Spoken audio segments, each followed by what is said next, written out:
Welcome back. I just felt like doing that again, because I believe at some point when we really do the exercises and take the action steps and go through the content with the intensity that we do, and I hope you follow me on this intensity, it is good to take some time out. So as another strategic side note, take time to rest. This course needs time to settle, so if you go through it like module by module or just video by video every day, I really encourage you to feel that out.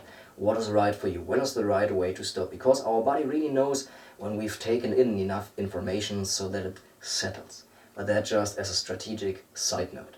So, what is this video all about? 4 critical pieces to our aliveness mindset.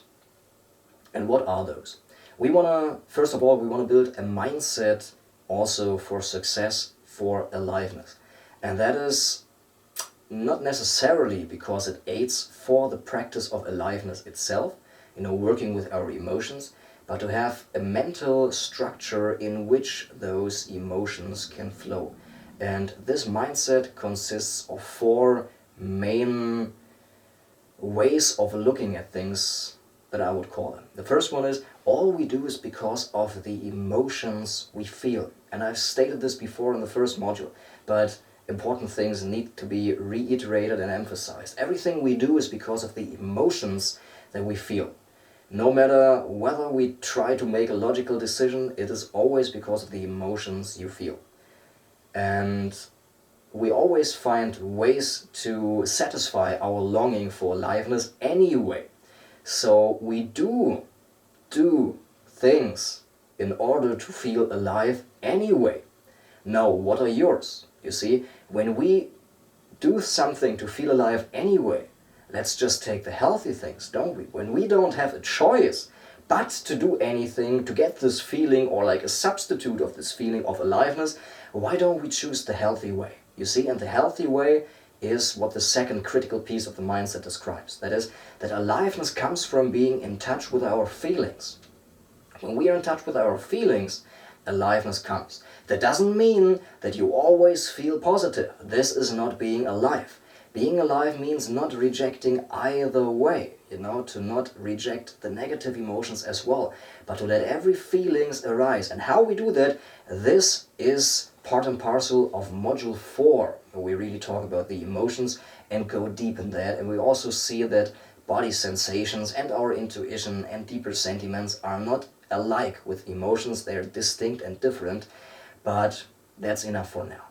Aliveness comes from being in touch with our feelings. And all those feelings, that I've stated just before, with the intuition and the sentiments and the emotions and the body sensations, all the things that we can feel, aliveness comes from doing that. And feeling also the bodily suffering as well as the bodily pleasure. Feeling the good emotions as well as the negative emotions, as we call them, as describing on one side of the polarity. You see, most often we see the negative emotions as something to be avoided because they are negative, as if there would be a way to only get the positives. And to see that this is delusional is also something that we will be talking about in module 4. So the third critical piece of our aliveness mindset that we need to deeply integrate in order to feel more alive is that aliveness is our natural state. And this is different to the concept of unhappiness and unaliveness being the natural state, just because so many people feel that this is the default state of their being. It is not. Aliveness is the default state of our being, and we will find ways for you to experience that firsthand, so don't take my word for it, but just assert some trust beforehand right now and just go with the assumption and convince yourself later on. So, aliveness is our natural state. There's only stuff blocking it. And what that is blocking it is topic of the third module that will come up next after this one here.